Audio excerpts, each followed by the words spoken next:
तू चिंता करेगी तो बच्चे पर भी असर पड़ेगा। मैं शरद जी को कल बोल दूंगा, वो मुझे कुछ दिन की मोहलत और दे देंगे। मनोहर शोभा को तसल्ली दे देता है, पर वो खुद ही बहुत परेशान था, क्योंकि उसी शाम जब वो काम से लौट रहा था तो लोगों में बारिश और तूफान को लेकर चर्चा बनी हुई थी। अरे मनोहर, तुमने सुना क्या? मौसम विभाग का कहना है कि अगले 4 दिनों तक भीषण तूफान और बारिश के संकेत हैं भैया। सड़कों पर पानी भरा रहेगा, इसलिए हम सब ने तो सोचा है कि कुछ दिन घर से ही ना निकले। तुम ठीक कह रहे भैया, 2-4 दिन अब घर पर ही आएंगे। वैसे भी मेरी अच्छी खासी बिक्री हो जाती है, पर डर भी तो है बारिश में अगर बाढ़ आ गई तो, सड़कों पे पानी भर गया तो है, घर नहीं लौट पाए तो। मैं तो सोचकर ही घबरा रहा हूँ भैया।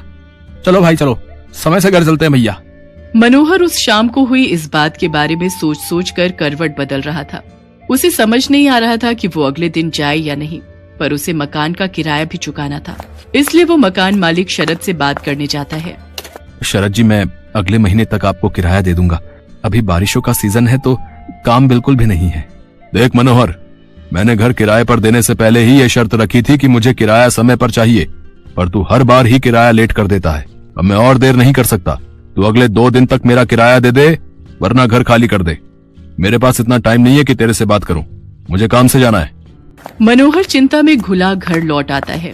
उसके पास कोई और चारा नहीं था, इसलिए वो अगले दिन फिर से पानी पूरी का ठेला लेकर काम पर जाने लगता है। पड़ोस की सुनीता भाभी कह रही थी कि अगले 2 दिनों तक बहुत बारिश होने वाली है, आप 2-3 दिन काम पर ना जाओ तो अच्छा है। शोभा, मैंने शरद जी से बात की थी, वो नहीं मान रहे हैं। उन्हें अगले 2 दिन में किराया चाहिए, इसलिए मुझे पानीपुरी का ठेला लगाने जाना ही होगा। मनोहर घर से निकल पड़ता है। वो ठेला लेकर जब अपनी जगह पर पहुंचा तो उसने देखा आज बहुत कम ठेले वाले खड़े थे। उसे पता था कि सबने पहले ही मना कर दिया था, इसलिए सब 2-3 दिन घर पर ही रहेंगे। मनोहर अभी अपना ठेला तैयार कर ही रहा था कि अचानक तेज बारिश शुरू हो गई और बारिश लगातार तेज होती जा रही थी। मनोहर का पूरा ठेला बारिश के पानी से भीग चुका था। उसका बहुत नुकसान हो गया था। हे भगवान, कितना नुकसान हो गया। सोचा था आज थोड़ी कमाई हो जाएगी तो किराए के थोड़े पैसे देकर शरद जी को संभाल लूंगा, पर अब क्या करूं? आज तो 1 पाई की भी कमाई नहीं हुई। अब तो वापस घर जाने के सिवा कोई रास्ता नहीं। घर ही चला जाता हूं। बारिश का पानी सड़कों पर भर रहा है, अगर कुछ देर और रुका तो यहीं फंस जाऊंगा। मनोहर अपने ठेले को अभी लेकर जा ही रहा था कि अचानक से एक गाड़ी तेजी से आती है और सड़क पर फिसलती हुई एक पेड़ से टकरा जाती है। अचानक हुए ऐसे हादसे से मनोहर दंग रह जाता है। वो देखता है कि गाड़ी एक महिला चला रही थी और बराबर में उसके एक छोटी बच्ची बैठी हुई थी। महिला की ज्यादा चोट आई थी और वो बेहोश हो गई थी। बच्ची को खरोंचे आई थी और वो दर्द से रो रही थी। मनोहर उनके पास जाता है और रोती हुई बच्ची को गोद में उठा लेता है। लोग उसका साथ देने से मना कर देते हैं। हे भगवान, न जाने ये कौन है। चुप हो जा बेटिया, इसके तो हाथ पर चोट आई है। अगर इन्हें कुछ ही देर में अस्पताल नहीं ले गया तो अनर्थ हो जाएगा। ए भैया, जरा ऑटो रोको। ए भैया, आओ भैया, जरा गाड़ी रोको। कोई रोक ही नहीं रहा, कोई भी मदद करने को तैयार नहीं हो रहा है। मैं इन दोनों को इस हालत में यहाँ मरने के लिए नहीं छोड़ सकता। मेरी आत्मा इसके लिए कभी हाँ नहीं कहेगी। अब मैं क्या करूं? अब तो एक ही रास्ता बचा है। मनोहर को कुछ समझ नहीं आ रहा था। उस महिला की हालत गंभीर होती जा रही थी, उसके खून बह रहा था। मनोहर जल्दी से अपने ठेले का सामान उतारता है और बड़ी मुश्किल से उस औरत को अपने ठेले पर लिटाता है और बच्ची को भी साथ में ठेले पर बिठाकर बारिश में भीगता हुआ बड़ी मुश्किल से एक अस्पताल में पहुंचता है। उसे इस हालत में देखकर अस्पताल के डॉक्टर और नर्स जल्दी से उस महिला को एडमिट करते हैं। मनोहर उस रोती हुई बच्ची को संभाल रहा था। बच्ची के हाथ में चोट थी। मनोहर ने अपने मोबाइल से अपनी पत्नी शोभा को भी फोन कर दिया था ताकि वो परेशान न हो। कुछ घंटों बाद महिला को होश आता है। वो अपने पति को फोन मिलाती है।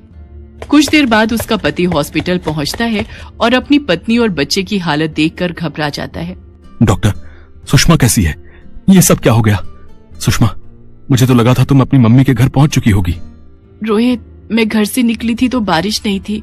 मैंने सोचा आराम से पहुंच जाऊंगी, पर अचानक पता नहीं क्या हुआ, मैं गाड़ी संभाल नहीं पाई। कीचड़ में वो फिसलती चली गई और उसके बाद तो मुझे होश ही नहीं था। रोहित, ये भैया बहुत अच्छे हैं। आज इन्होंने मेरी और स्वाति की जान बचाई है।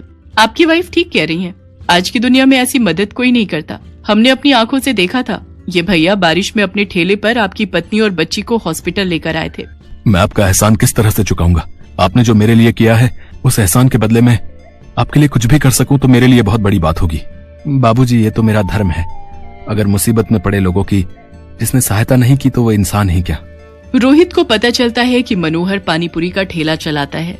वो देखता है कि मनोहर बहुत गरीब और मजबूर है, जो अकेले ही बड़ी मुश्किल से अपना परिवार चला रहा है। मनोहर भैया, अब आपको चिंता करने की कोई जरूरत नहीं है। आपका मकान का किराया भी भर जाएगा और आपके परिवार की परेशानियां भी दूर हो जाएंगी। आपकी अपनी पानीपुरी और चाट की दुकान होगी, जिसको खुलवाना मेरी जिम्मेदारी है। रोहित की बातें सुनकर मनोहर के चेहरे पर खुशी झलक आती है। कुछ ही दिनों में रोहित मनोहर को पानीपुरी और चाट की एक बड़ी और अच्छी दुकान खुलवा देता है। मनोहर को उसकी अच्छाई का फल मिल जाता है और उसकी सारी परेशानियां दूर हो जाती हैं।